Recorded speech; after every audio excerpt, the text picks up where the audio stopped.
was killed off, and that hurt him a little bit as well. Trying to use those Void Rays to do some sort of damage there to the Broodlords when he had no Corruptors. And here we go. Next map's going to be Shakuras Plateau. Rhett is up 1-0. Man, I cannot emphasize enough how impressed I am with both of these players. In the top right, the man with a build up his sleeve in every match, it's Quantic SaSe.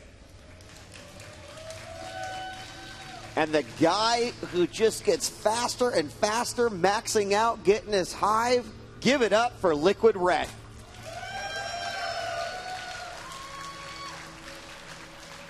I mean, do you think it's possible that Rhett could just do a clean 3-0 sweep in this grand final? I said that I thought that maybe it could go 5 games, but I'll tell you what, like if anyone wants to say that the training here at the Red Bull lane hasn't paid off, I would say, well, first off, look at who's in the finals, and second off, and look at exactly what Rhett worked on the entire weekend.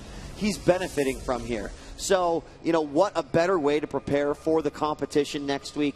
The answer, yes, I actually do. I mean, I feel like SaSe has absolutely the potential to do it, but Rhett just looks like Superman right now. Rhett looks really indestructible. I'm even starting to envision his other matchups. I mean, weirdly enough, we even have a stat that demonstrates that Rhett's best matchup percentage-wise is Zerg versus Zerg, which is a fact that I actually was quite shocked to see. And, I mean, if you think about how he's been crushing in Zerg versus Terran, crushing in Zerg versus Protoss, now, I mean, how do you end up putting a player in front of him where he'll be able to lose? I mean, it's really uncanny the way that Rhett's grown. Yeah, it absolutely is. So we'll see exactly what's going to happen here on Shakuras Plateau. Of course, in a similar situation, we saw him in a game go past the natural, plant the hatchery at the third, and as the pool finishes up, we'll see exactly what his plan is going to be. Rhett, of course, also using that little trick and trying to maybe fake the what? This is not a 15 pool. This is actually a 11 earlier. or 12 pool. I mean, generally that pool will finish at 3 minutes, 3:05 even if you end up building it that early on. But Rhett looks like he's going for a little bit of surprise pressure.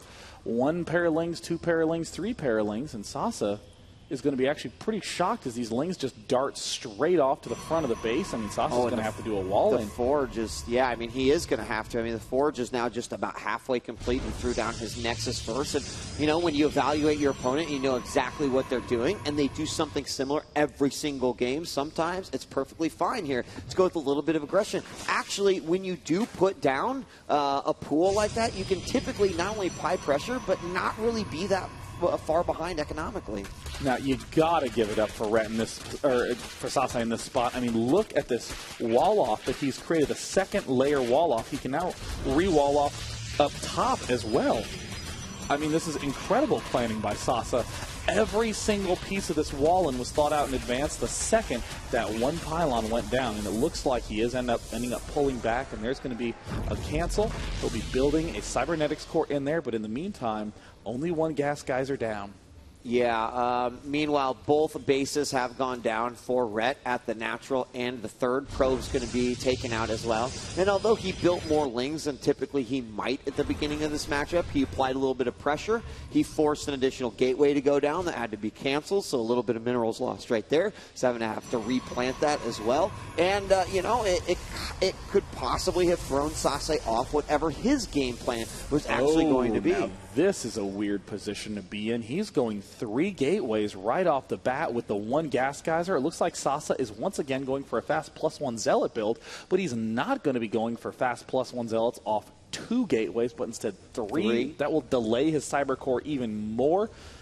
I mean, we may even see another fast third, but he's going to have to do a super duper fast chrono on his cybernetics core if he wants to be able to keep up with Rhett. I still think that +1 is coming out a little bit later than it did in game number 1. And if you remember, the Zealots actually held off. They were not ready to go in until that +1 finished. And that might actually hurt him even more. Now, the Roach Warren is going down right now, so he may find himself in the exact same timing as he did last time, where he started to do a little damage, and then boom, the 4 to 6 Roaches were out and able to take care of it. I mean, this is just an unseen style from SaSe. I mean, every single one of his games is an unseen style. I mean, that's not new for SaSe, but for, I mean, me sitting up here in the observer chair, I'm just scratching my head. Where does he come up with these styles of play? Fast +1 taking 3 bases. There's the quick third. I mean, he even has a good amount of zealots. He has 5 out already. Yeah, clap. Go ahead and clap. Awesome. He's taking a fast third in Zerg vs. Protoss. That's awesome.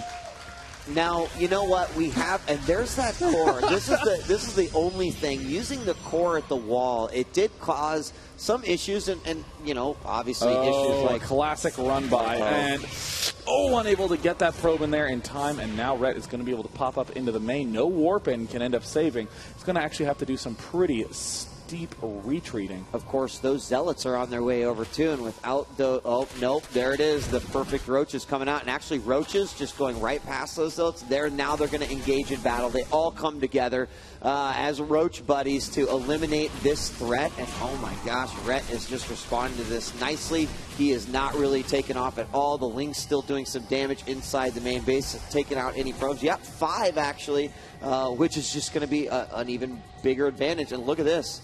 This is, you know, someone saying, oh my gosh, it's not Roachling all in. But no, I mean, he's still totally fine off of this. Even if it failed, he could go back to making drones. His opponent is behind a little bit in the way that he managed his tech. So here we go. Oh, SaSe needed to not be defending against that all-in the main, or that run-by in the main. And now it looks like Red just going for a simple counterattack. SaSe's very fragilely timed build, easily getting taken apart due to that Ling run in. Now Red just target firing the Forge, the only thing that can build the cannons. And SaSe with the sentry out is still calm enough to wait till the right time to use that force field. And you know what? Even if he takes this down, he doesn't have to force it. Go to the third. Take that out. Get rid of that cybernetics core. There's only a half-built cannon right here, and that's exactly what he does. Warp Gate Research is going to go down. That's instant GG.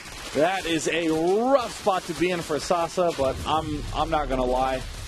That was a terribly vulnerable place to put that one cybernetics core. Sure, it's probably part of a subtle key wall off, but once the Zerglings slipped up into the main, that one cybernetics core became the clear weak spot, and SaSe has now been unthirded by Liquid Red. Yeah.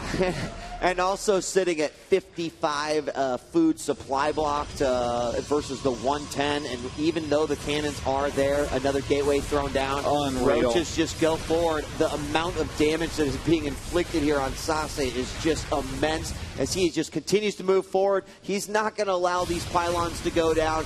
More units streaming in from Red's side of the base. The pylon, everything was powered by that. The range 4 pylon not able to be defended, and it looks like more pylons being planted down. Red continuing to try to slither his way up into this main, but Warp Gate just now getting started again. These are the only Warp Gates. Red knows it's just a matter of time, and as he takes out the last cannons, SaSe must be reconsidering the defense he set up. And good game, Red. GG. 2-0. Wow. I mean, this is his 6th Zerg vs. Protoss in a row that he's won against top Protoss players. Yeah. SaSe twice, Naniwa twice, Parting twice. I mean, his Zerg vs. Protoss is getting better and better and better as this tournament continues. And now it's up to SaSe to choose another map.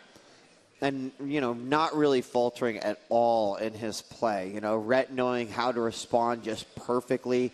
I do like the Zealot attack, but gosh, I would almost go back and, you know, I know SaSe doesn't open with the air, but when he did that one air and Zealot attack on the third versus Sheth, it was actually super powerful. If he somehow incorporated this into what he's doing, I mean, that's, I don't know. I don't even know how he would do that, but I feel like that would be more effective than what he's doing here. I mean, it seems like the Zealot's just trying to make sure he can get that third up, but Red exploited that easily by identifying that and just pumping out a ton of units. Yeah, you got to think about when you're doing a really standard build and you mess up, everyone looks at it and goes, tough loss. When you do a build like what SaSe's doing that no one does before, people want to go, dude, why don't you just do the standard thing? Right. But I mean, the honest truth is that game 1 and game 2 show the difference between winning and losing with one of those builds, between looking like a genius and looking like a completely foibled opening. all openings look really fragile, and SaSe needs to be extremely precise in his execution if he wants to be able to perform it well.